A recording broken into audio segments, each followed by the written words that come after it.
झी5 वर संपूर्ण episode free मध्ये पाहण्यासाठी खाली दिलेल्या लिंक वर क्लिक करा। शिवदेबाई, चिखलात दगड फेकला तर चिखल आपल्याच अंगावर उडतो।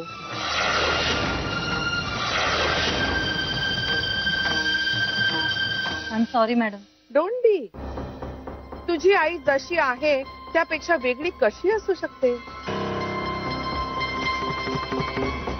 तुझ्या कुणाकडूनही मला सभ्य आणि सुसंस्कृतपणाची अपेक्षा नव्हतीच। तुझ्या पालकांच्या बद्दलचा माझा अंदाज खरा ठरला। आडातच नाही तर पोहऱ्यात कुठून येणार? आता यानेच या लोकांची माफी मागायला पाहिजे। अरे गेला तासभर आम्ही इथे सगळे रांगेत बस म्हटलं ना।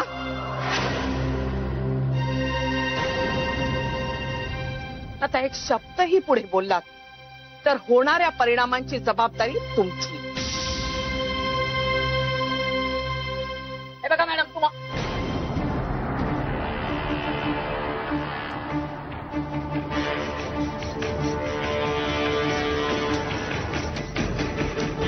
देव दर्शनाचा हक्क सगळ्यांचा, पण म्हणून मी तुमची शिरजोरी सहन करणार नाही। आपल्या पायरीने वागा। खोटं बोलणाऱ्यांना आणि आपली पायरी सोडून वागणाऱ्यांना त्यांची लायकी दाखवून द्यायला आम्ही मागे पुढे पाहणार नाही। Sorry madam. कशासाठी? आपल्या संस्काराला आणि परंपरेला साजेसच वागल्यात तुम्ही।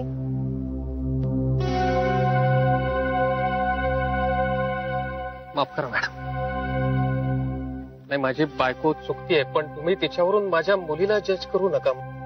माझी मुलगी तशी नाहीये। मी तुमच्या मुलीला ओळखते। माफ कर देवा, माझ्या आईचं चुकलं। मला पण ना अशा वेळी सुधरतच नाही काय करायचं ते। बाबाही होते बरोबर, पण असं व्हायला नको होतं। तुझ्या दारात तरी नको होतं। प्लीज रागवू नकोस हा। आणि देवा प्लीज माझ्या बाबांच्या पायाचं ऑपरेशन होऊन त्यांना नीट चालता फिरता येऊ दे। बाकी काहीच मागणं नाहीये माझं। तू माझ्या बाबतीत जे ठरवलं असशील ते सगळं मान्य आहे मला। उगाच आलो देवाला। कसला मज त्या बाईला। तुम्ही दोघं होतात म्हणून, नाही तर चांगलं सुनावल्याशिवाय सोडलंच नसतं मी तिला। मला शहाणपणा शिकवते काय? हिच्यासारखे 56 बघितलेत मी। तुला सांगते, ही देवाकडे जे मागते ना तिला मिळणारच नाही बघ। देव काही एक देणार नाही तिला। देवासमोर येऊन असं काय कसा कसा भांडायचं काय? देव तुझं तरी ऐकणार आहे का? मी काय केलं? मूर्खासारखी भांडत होतीस ना तिथे। हो, मी काही भांडत नव्हते। सुरुवात त्या बाईने केली आधी। आई ग प्लीज राहू दे ना। नाही पण त्या तुझ्याबद्दल जे काही बोलल्या ते मला बिलकुल आवडलं नाही। बाबा खरं तर त्यात त्यांची काहीच चूक नाहीये। मीच चुकले होते। म्हणजे काय झालं होतं ते जाऊ दे, पण काय हो तुम्ही त्या बाई समोर काय बोललात? माझी बायको चुकली असेल पण माझ्या मुलीचं काही चुकलेलं नाही म्हणजे काय? आई अगं भांडण मिटावं म्हणून बोलले असतील ग बाबा। नाही मुलीच नाही ती दिवसभर जरी त्यांच्याशी भांडत राहिली असती ना तरी माझी काहीही हरकत नव्हती। हे काय तुम्ही अजून देवासमोरच बसणार?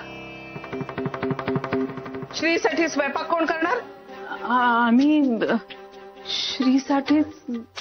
श्रीसाठी काय? अगं आई काय झालंय? काय व्हायचं होतं? तसं नाही, तू देवळात नाही येतेस तेव्हा आनंदात असतेस, मग आज अशी चिडतेस का? काहीही चिडलेली नाहीये। आणि देवासमोर बसून श्रीचं पोट भरणार आहे का?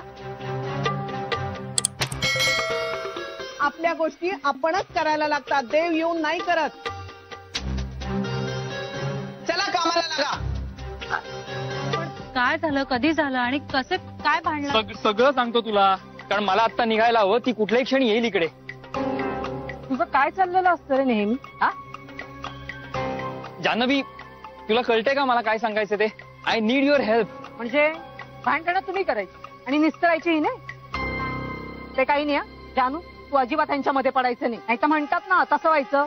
खाया पिया कुछ भी नहीं और गिलास थोडा 12 आई असं काही नाही होणार। हे बघ, चांगलं झालं ना तर कुणीही बोलणार नाही, पण वाईट झालं ना तर सगळे शिव्या द्यायला तयार असतात। आणि आधीच काही थोडं आहे का तुला? तर म्हणतात ना घरचं झालं थोडं आणि व्यायाने धाडलं घोडं। ठीक आहे हे घ्या तुम्ही हे पैसे घ्या आणि तुम्हीच टॅक्सीवाला द्या, चालेल?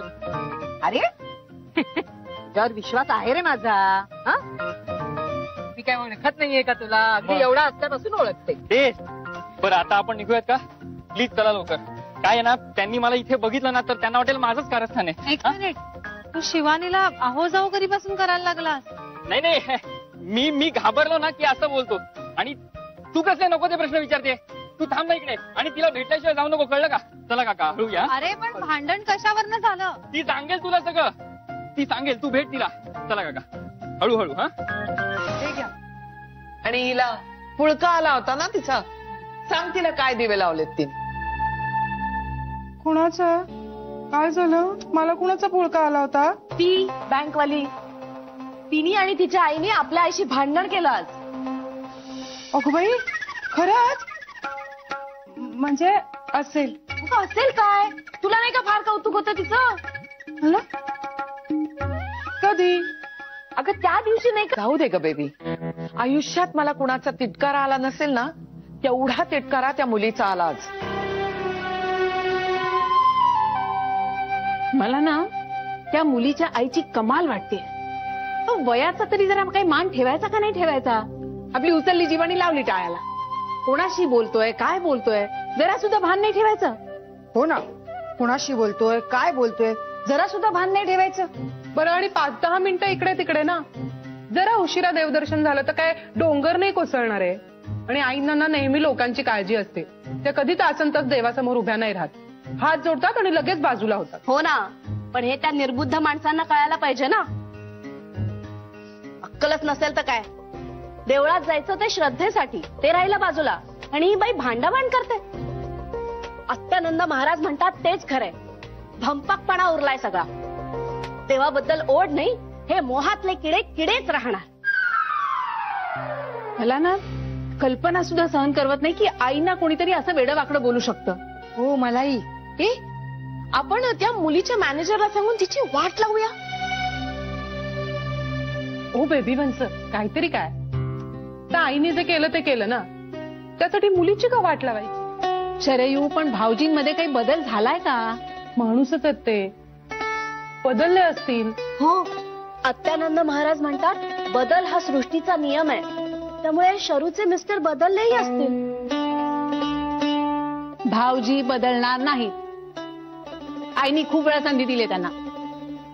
वहिनी, ओ माणूस आहे, झाल्या असतील चुका.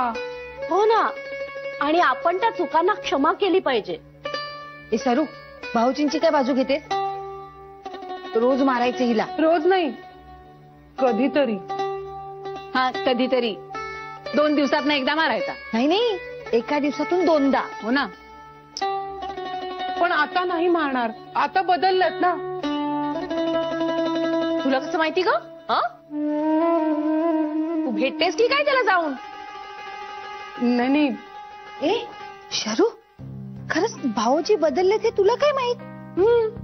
मला कुठे माहित, मी कशाला भेटेन ना, मला कसं कळेल? मला काहीच नाही माहित. कशाला बाजू घेतेस ना त्यांची एवढी? हो ना, बाजू नाही घेते वहिनी, मला आपलं असं वाटलं की ते बदलले असतील.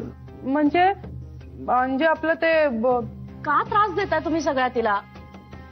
माणसं बदलतात तसं तेही बदलले असतील असं वाटतंय बिचारीला. हा, अरे यू, मला तुझी भावना समजू शकते, पण अगं आईनी जे काही केलं ते सगळ्यांच्या भल्यासाठी केलं ना. हो, आईनी जे केलं ते सगळ्यांच्या भल्यासाठीच केलं ना. वहिनी, आपण आता नको ना बोलूया या विषयावर, मला ना मग खूप वाईट वाटतं. बरं जाऊ दे, आजचा ना मला दिवसच वाईट आहे. चला ग, कामाला लागा.